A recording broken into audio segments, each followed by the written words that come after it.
ભગવાન શ્રી રંગ અવધૂત ગુરુ મહારાજના ચરણ કમળમાં મારા કોટી કોટી વંદન. ભગવતી મા રૂકમાંબા અને શ્રી વિઠ્ઠલપંતજીના ચરણ કમળમાં મારા કોટી કોટી વંદન. આપ સૌને મારા ગુરુદેવ દત્ત.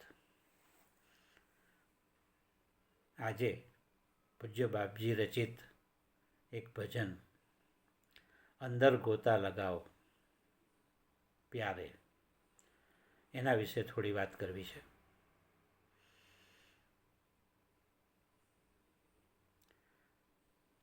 અંદર ડૂબકી લગાવવાની વાત પૂજ્ય બાપજી આ ભજનમાં કરી છે.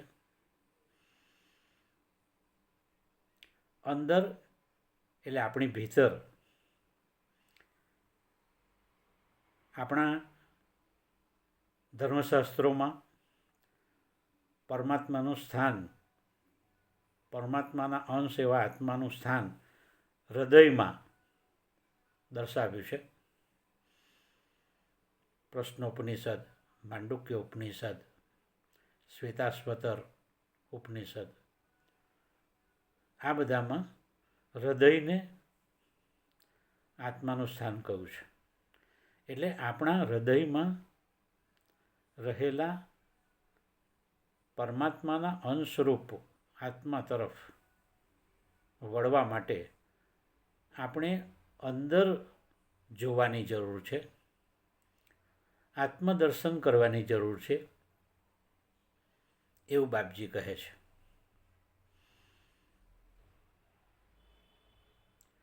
પરમાનંદ પ્રાપ્ત કરવા માટે બહાર ફાંફા મારવાની જરૂર નથી. કસ્તુરી મૃગનું ઉદાહરણ જાણીતું છે કે જેમ હરણ એ કસ્તુરી શોધવા માટે આમ તેમ ફાંફા મારે છે, દોડાદોડ કરે છે, પરંતુ એ કસ્તુરી એની દૂંટીમાં છે, એની નાભીમાં છે, એની એને ખબર નથી.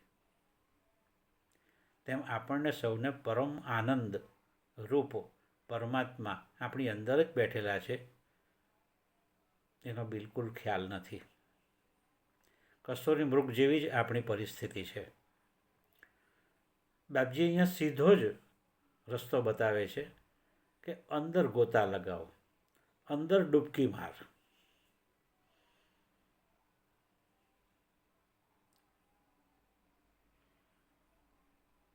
કોઈ એક જણ કોઈ બીજી વ્યક્તિને એમ પૂછે કે હું કોણ છું, તો સામો માણસ તેને એમ જ કહે કે ભાઈ તું જાણે તું કોણ છે તે, હું શું જાણું. એને હસી નાખે. કો અહમ આ યાત્રાની શરૂઆત છે. કોઈ પણ સાધક માટે, કોઈ પણ જીવાત્મા માટે આ એક શરૂઆત છે કે હું કોણ છું. બાપજીએ લખ્યું છે ભજનમાં, કોહમ કોહમ પૂછત રાગી, સોહમ કહત વિરાગી. આ કોહમથી સોહમ તરફની જે યાત્રા છે ને, એ હું બોલું એટલી સહજ નથી. કંઈ કેટલા જન્મો વીતી જાય ત્યારે કોહમ તરફથી સોહમ તરફ જવાય. તો અહીંયા સાધકે જે શરૂઆત કરવાની છે એની વાત પૂજ્ય બાપજીએ કરી છે કે અંદર ગોતા લગાવો પ્યારે. આપણે જેમ નદી પર્વતમાંથી નીકળે અને સાગર તરફ દોટ મૂકે, તો એને અટકાવવા માટે, એને અવરોધ ઊભો કરવા માટે બંધ બાંધવામાં આવે છે અને એના પ્રવાહને બીજી જગ્યાએ વાળવામાં આવે છે. તેમ આપણા ચિત્તમાંથી જે બધી વૃત્તિઓ નીકળે છે તે વિષયો તરફ દોટ મૂકે છે અને સાધનરૂપ બને છે ઇન્દ્રિયો. તો આ વૃત્તિઓ ને વાળવાની છે પરમાત્મા તરફ, પરમ તત્વ તરફ, તો શું કરવું પડે? વૈરાગ્યનો બંધ બાંધવો પડે. તો વિષય તરફ દોટ મુક્તિ વૃત્તિઓને પરમાત્માના રસ્તે વાળી શકાય. તો અહીંયા બંધ બાંધવાનો છે વૈરાગ્યનો. બાપજી સ્પષ્ટ અહીંયા આ વાતને સમજાવે છે. એટલે બહાર ફાંફા નથી મારવાના, અંદર નજર કરવાની છે, અંદર ડૂબકી લગાવવાની છે. હવે ડૂબકી લગાવવામાં પણ શરૂઆતમાં તો કોઈ તરતા શીખતું હોય તો પહેલાં થોડા હાથ પગ હલાવે અને તરત જ પાછો નીકળી આવે. પછી ધીમે ધીમે મહાવરો થતાં એ કુશળ તરવૈયો બની જાય અને પછી અંદર ડૂબકી લગાવવા માટે સક્ષમ બને. અને જે ડૂબકી લગાવે તેને જ પેલું સીપમાં છુપાયેલું મોતી મળી શકે. સપાટી પર તરનારને કશું જ મળતું નથી. એને માટે અંદર ઊંડે સુધી ડૂબકી મારવી પડે. પૂજ્ય બાપજી અહીં આ જ વાત કરે છે.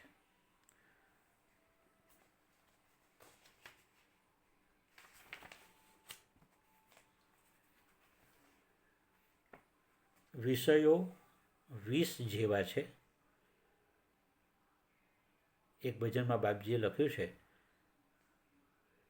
મેરો દત્ત દિગંબર એક હિ તારણહારમાં, કે વિષય વિષારી વિખાર. વિષયો ઝેરી નાગ જેવા છે જે સમગ્ર આપણા અસ્તિત્વને વીંટળાઈને બેઠા છે.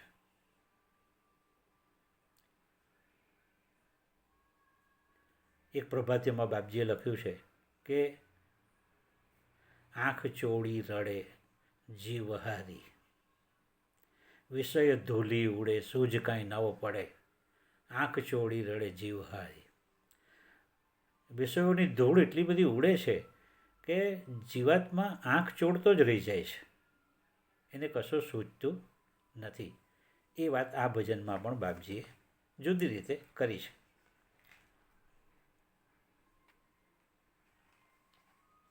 પરબ્રહ્મના દર્શન માટે તો આ રીતે અંદર ભીતરમાં જવું પડે, ડૂબકી મારવી પડે, તો જ પરબ્રહ્મરૂપી મોતી મળી શકે. એટલે અંદર ડૂબકી મારવાની વાત બાપજી કરે છે. બહાર ફાંફા મારીએ તો કશું જ મળવાનું નથી, મળતું પણ નથી, અને જન્મ જન્માંતરના ફેરા ચાલુ જ રહેશે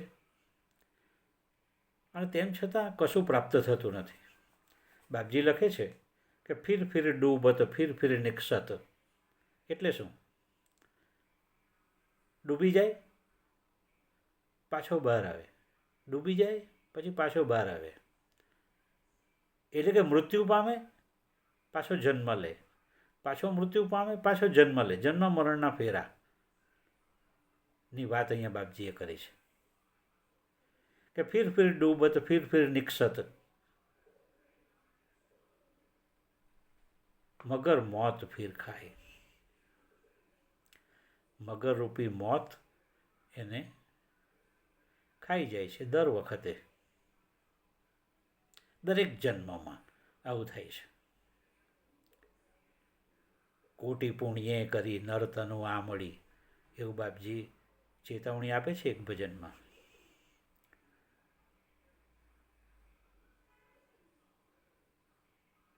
ઊઠને મૂળ આલસ્ય નિદ્રા ત્યજી.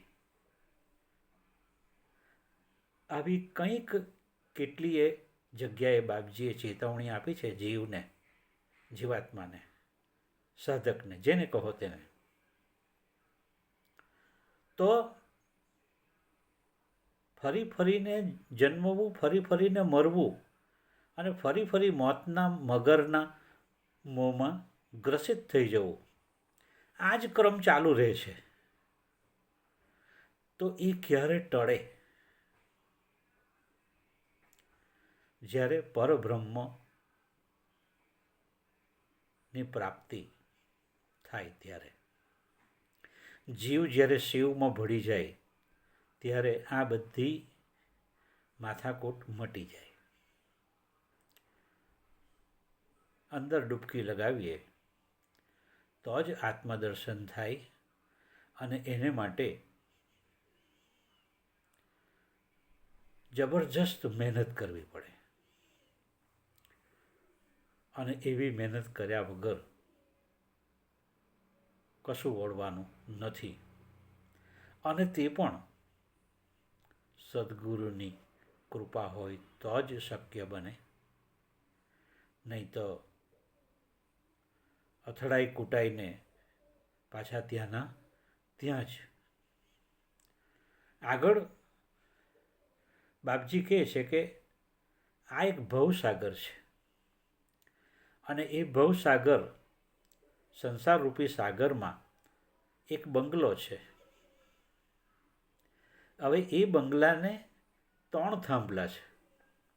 આપણા શરીરની વાત કરી છે.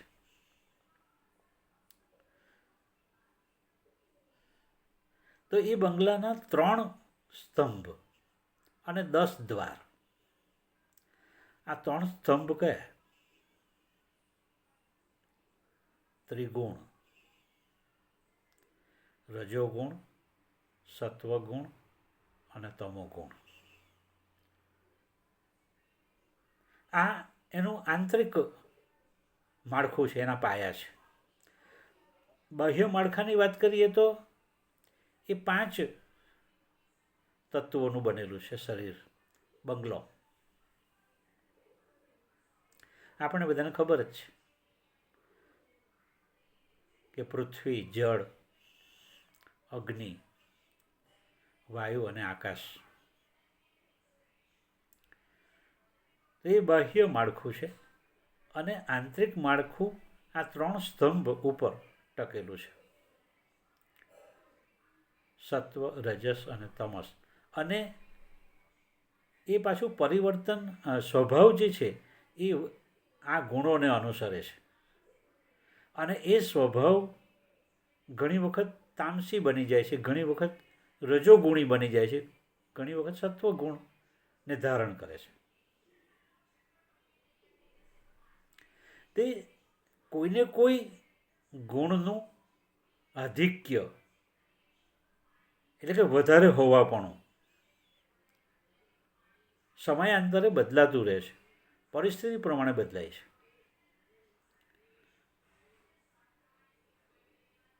આ એક સામાન્ય જીવાત્મા સાથે બનતું આવ્યું છે, બને છે. તો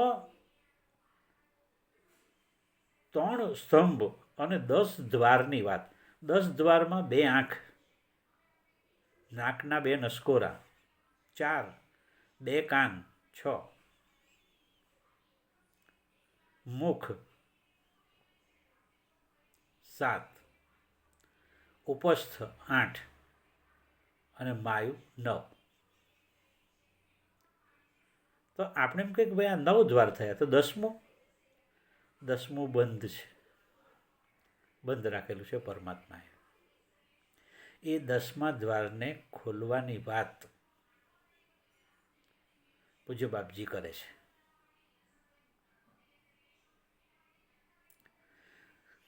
અષ્ટાંગ યોગમાં બતાવ્યું છે તેમ પૂજ્ય બાપજી કહે છે કે મૂલાધારથી શરૂ કરીને આજ્ઞાચક્ર સુધીના 7 અને પછી જે બ્રહ્મરંધ્ર, કે જેને છેલ્લું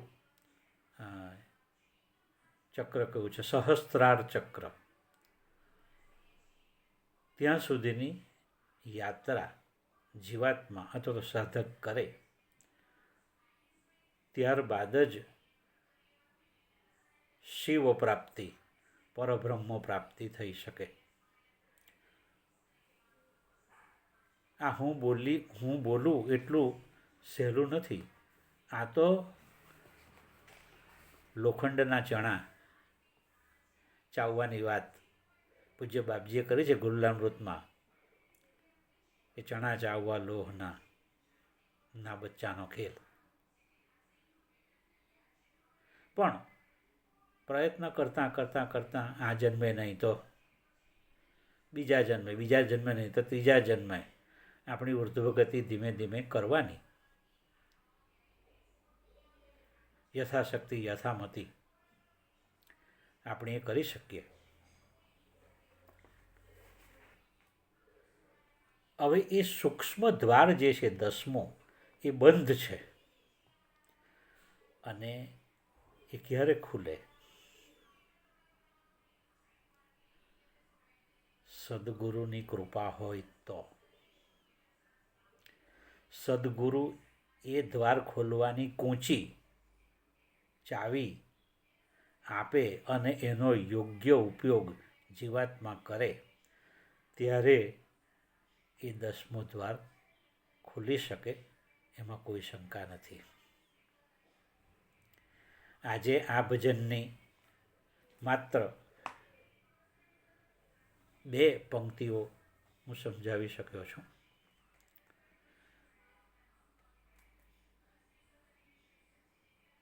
બીજા આચમનમાં, એટલે કે હવે પછીના આચમનમાં હું આગળ આ ભજનની સમજૂતી આપવાનું વિચારું છું. અને અહીં મારી વાણીને વિરામ આપું છું. સૌને મારા ગુરુદેવ દત્ત.